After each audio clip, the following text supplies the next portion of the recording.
Moisture sources for your mealworms. Let's talk about it in regards to raising your own mealworms. So pause for a second. I'll get out of the way. Pause for a second and read through this. Two different questions here. One's about mealworms. One is about superworms. Mm-mm. Mm-mm. Mm-mm. Based on what I'm seeing here and my experience, I think you're right on track. What you're going to notice is that the mealworms hit this point where it seems like nothing's in that tray, seems like nothing's happening. Then all of a sudden you'll be able to see them. You can kind of sneak that early by moving your substrate a little bit and just watching your substrate. Hold your breath while you do that so that you're not blowing onto it and moving it. But you should see some movement within a couple weeks in ideal scenarios or ideal temperatures and humidity. And then after about 3 to 4 weeks, which is where you're at here, it kind of feels like, what's going on here, right? All of a sudden, they're just going to hit this drive. They're just going to hit this burst, and it's like, boom. And they're going to start growing in size pretty quickly.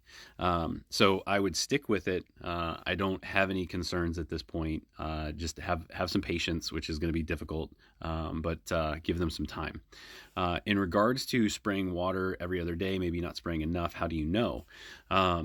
What you could do is, the way to analyze this, one, your humidity is pretty high. So 60% is high. I used to run at 75% just to see how it went. And I had to spray less and provide less moisture, but I also increased the chance for mold and grain mites and just general issues that it wasn't worth the gain in the growth.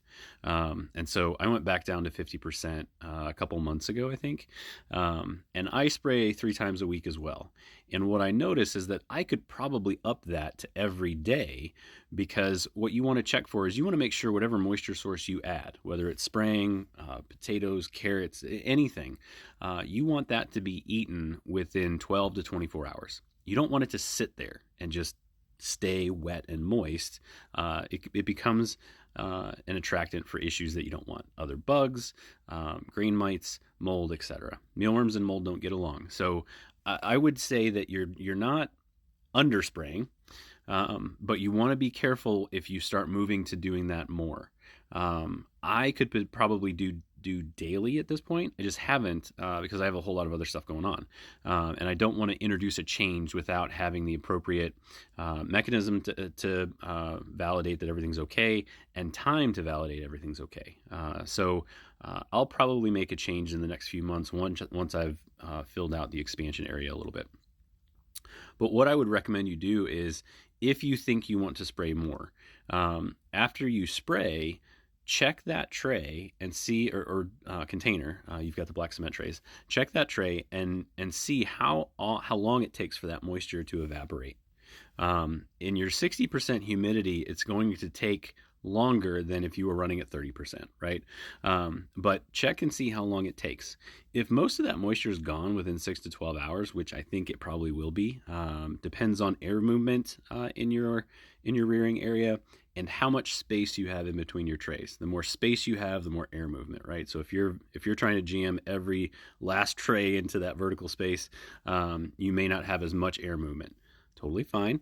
I'm not saying that's wrong. It's just something to be mindful of. And so I would just check and see how long it takes for that moisture to disappear. If it disappears within 12 hours, spray the next day and do the same thing, right? Like, make sure you've got the time to do these observations and check these things. What you'll notice is that the baby larvae aren't going to consume all that moisture before it evaporates. They just don't eat. There's not enough of them in there to eat that fast, eat the moisture you're putting in. And so it's really just evaporating into the air, which again is fine. It helps with the humidity. The larger larvae are going to eat through that quicker. So make sure that you're looking at each of the tray ages that you have when you do this test. But you could potentially increase your spraying, just monitor and look at that change, and keep track of your humidity as well. You should see that spike whenever you spray, and it'll be interesting to see how long it takes to come back down. That's the other thing, is you want to make sure that not only the tray isn't getting too moist, but your room in general is not staying high too long. Okay. All right, so let's tackle the superworm question now. Let me move myself out of the way here. You're not seeing any movement after 6 to 8 weeks. Is that normal? You pupate the worms, turn into beetles in 3 weeks like clockwork. I've had a similar experience. I saw some videos use cardboard for the beetles to lay eggs in. What do you do? Or perhaps they need a different environment than the mealworms. So full disclosure, I stopped raising superworms about maybe a year and a half ago now. Mine kept dying. I kept getting densovirus or other issues, and I decided it wasn't worth my time to try to figure that out. I wanted to focus all my energy on the mealworms. But what I experienced raising those superworms was very similar to what you're saying here. They take longer to grow. So not seeing any movement after 6 to 8 weeks, I feel like that's very similar to what I mentioned earlier in this video about the baby mealworms. You're not going to see them visually, but they're in there. And so try moving your substrate and just waiting and seeing what happens.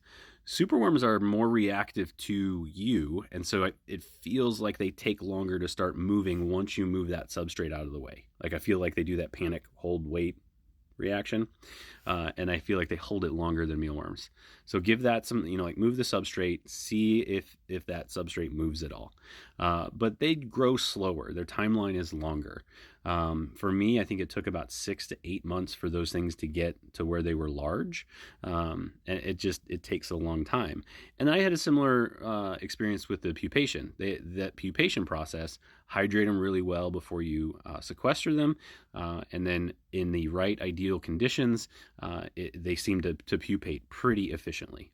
And so I think what's happening is you probably have a good environment. I think that superworms need or could potentially go to a higher temp. I'm not 100% on that, but the environment that you have for mealworms will be conducive for superworms as well. I don't feel like your mealworm environment is impeding your superworm or causing this issue that you mentioned here. I think that it's probably just, again, needing to be patient for those things to start growing, because it feels like they should be bigger, and it just takes them some time. So hopefully this helped. If you have any other questions, please let me know.